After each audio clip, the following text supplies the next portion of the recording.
Bien, mesdames, messieurs, je voudrais d'abord remercier l'entreprise Forsea Power qui m'a invité à visiter ses locaux et à constater aussi le développement ici dans cette commune de Moissy-Cramayel. J'avais plusieurs raisons de venir visiter cette entreprise. La première, c'est qu'elle est lancée dans la transition énergétique et c'est l'une des grandes priorités de la France et également du monde. Et donc elle est dans un secteur qui est celui à la fois de notre avenir industriel, mais aussi de notre avenir tout simplement. La seconde raison, c'est que cette entreprise investit beaucoup, et notamment dans la recherche et le développement. Et pour la France, c'est la condition de la croissance. Innover dans tout domaine pour créer. Et j'ai maintenu toutes les procédures, tous les soutiens qui, justement, contribuaient à l'innovation, à la recherche et au développement, et on en voit ici la traduction. La troisième raison, c'est que cette entreprise embauche et crée de l'emploi. Et elle l'a déjà fait dans l'année 2015, elle le fera encore dans l'année 2016, à un niveau toujours plus élevé. Cette entreprise a cru dans un dispositif qui a été lancé par le gouvernement, par la ministre du Travail, le 18 janvier. C'est-à-dire le dispositif embauche PME. Son mérite principal, c'est qu'il est simple. Toute PME de moins de 250 salariés qui embauche une personne, quel que soit son âge, quelle que soit sa formation, quelle que soit sa qualification, payée entre 1 SMIC et 1,3 SMIC, cette entreprise recevra 4 000 € pour un CDD d'au moins 6 mois ou pour un CDI. Je peux faire, presque 2 mois après cette décision, une première évaluation. Près de 65 000 personnes ont été recrutées dans le cadre de ce dispositif. 32 000 entreprises ont déclaré être candidates pour embaucher dans le cadre de ce dispositif. Pour l'essentiel, des PME de moins de 50 salariés. C'est-à-dire celles qui avaient le plus besoin d'un soutien pour embaucher, recruter, former, employer.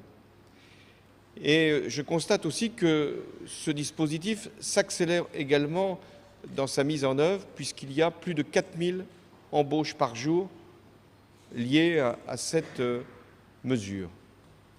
Je souhaite qu'elle puisse encore être davantage connue et que dans toutes les entreprises de moins de 250 salariés, il y ait cette capacité à créer encore davantage d'emplois en CDD, mais surtout en CDI.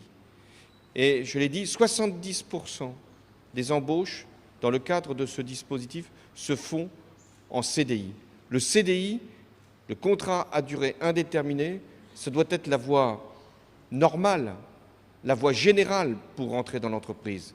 Or, tel n'est pas le cas aujourd'hui.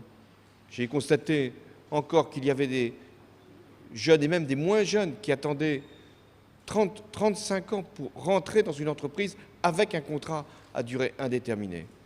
Donc, notre volonté, c'est bien sûr de créer de l'emploi, c'est de favoriser des embauches, c'est de former davantage de demandeurs d'emploi pour être en capacité d'entrer sur le marché du travail, mais surtout de pouvoir disposer d'un contrat à durée indéterminée.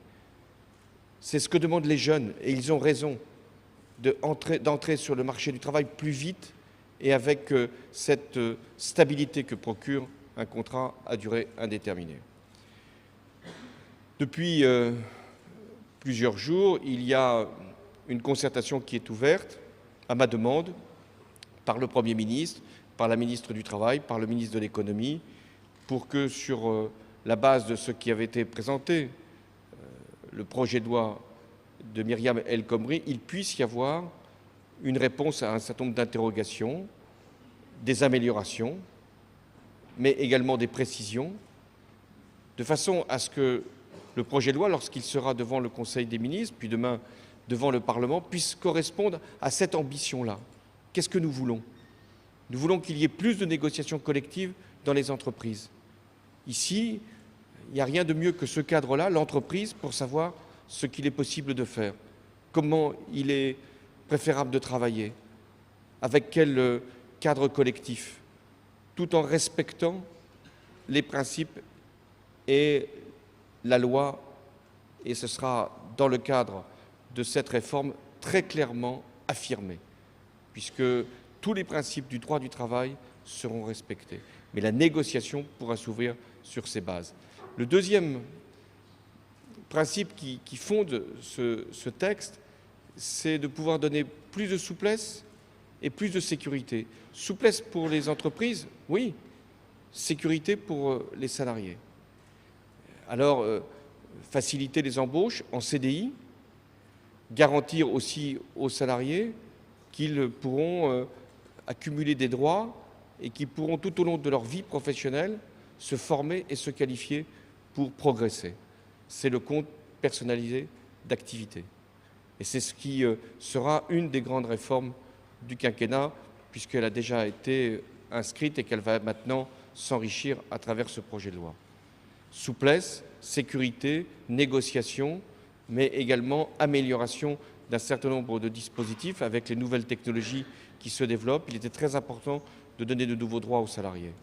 Donc c'est forcément sur la confiance que doit s'établir ce texte, confiance entre les organisations professionnelles, les employeurs et les organisations de salariés, parce que c'est la base du dialogue social et de la négociation collective. Confiance qu'il faut donner, notamment à la jeunesse, pour qu'elle puisse savoir que ce qui a été fait depuis 2012, étape après étape, c'est pour donner pour l'éducation, pour l'université, pour le logement, pour l'insertion sur le marché du travail, pour soutenir les jeunes qui sont les plus en difficulté, c'est de donner plus de moyens et plus d'ampleur à ce qui existait. C'était ma priorité et elle ne changera pas. Et jusqu'à la fin du quinquennat, la jeunesse aura autant qu'il est possible les ressources qui seront dégagées pour elle, parce qu'elle est notre avenir. On a entendu ici un patron de PME qui vous demandait de garder le cap.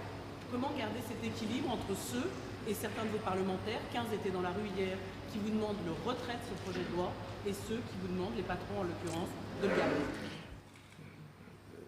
Si une concertation a été engagée à ma demande, c'est bien pour apporter tous les éclaircissements, toutes les précisions, lever des inquiétudes, améliorer encore le dispositif pour permettre de convaincre, tout en gardant l'esprit. L'esprit, c'est qu'il y ait plus d'embauches dans notre pays, plus d'emplois et plus de jeunes, notamment, qui rentrent en contrat à durée indéterminée. Ce qui est insupportable, et c'est ce que j'ai encore vérifié aujourd'hui, c'est que pour beaucoup de jeunes, mais aussi de moins jeunes, c'est le contrat à durée déterminée, c'est l'intérim qui est la seule façon d'accéder au marché du travail. Eh bien non, la façon la plus directe de rentrer sur le marché du travail, ça doit être le contrat à durée indéterminée. Et pour y parvenir, oui, il faut soutenir les entreprises, c'est ce que d'ailleurs j'ai fait depuis 2012, faire en sorte qu'il y ait moins de charges, moins de contraintes, plus de capacités pour investir, pour innover. C'est le pacte de responsabilité. C'est aussi d'aider les PME à embaucher. C'est le dispositif que je viens une fois encore de rappeler. 65 000 bientôt d'embauches en à peine 2 mois grâce à ce dispositif. Et puis c'est toujours le pacte de responsabilité. À partir du 1er avril, il va y avoir une nouvelle tranche d'exonération de cotisations sociales pour un certain nombre d'employeurs pour les salariés qui sont déjà dans l'emploi. Donc voilà, il faut, je crois, répondre à toutes les inquiétudes, aussi donner une perspective, faire valoir que ce que j'ai fait depuis 2012, c'est pas simplement pour qu'on puisse concéder aux uns ou permettre aux autres d'avoir ce qu'ils attendent. Ce n'est pas de répondre à toutes les catégories, c'est de donner une perspective pour notre pays et notamment pour la jeunesse. Je sais qu'une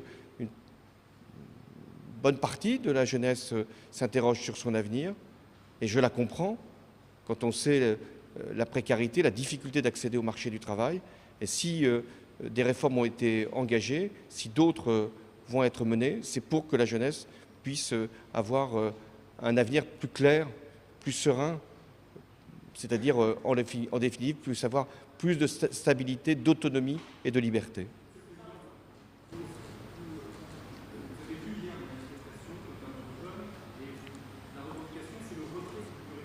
Vous dites, j'organise le dialogue.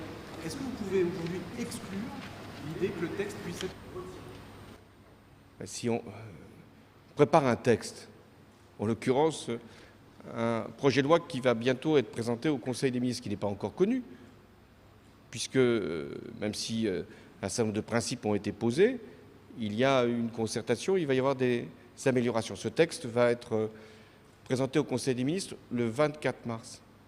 Donc c'est sur ce texte-là que le Parlement aura à se prononcer.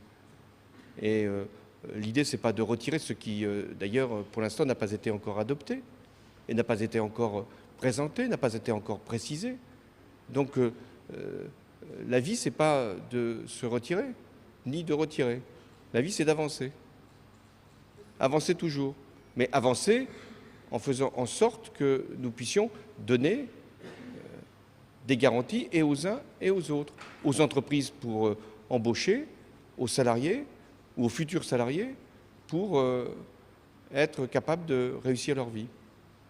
Monsieur le Président, que pensez-vous de la proposition de taxer les CDD qui ne reçoit pas un accueil très favorable si, par exemple, le patron d'entreprise y est opposé? Ce n'est pas dans le texte aujourd'hui. Ça peut être dans la discussion que les partenaires sociaux peuvent avoir dans le cadre de la négociation sur l'UNEDIC. Donc aujourd'hui, ce qu'il faut, c'est favoriser l'embauche sous forme de CDI. Après, nous regarderons ce qu'il faut faire pour faire qu'il y ait pour les salariés plus de droits et comment ils peuvent être financés. Et c'est vrai que la lutte contre la précarité doit être menée. Après, les partenaires sociaux en fixeront avec nous les modalités.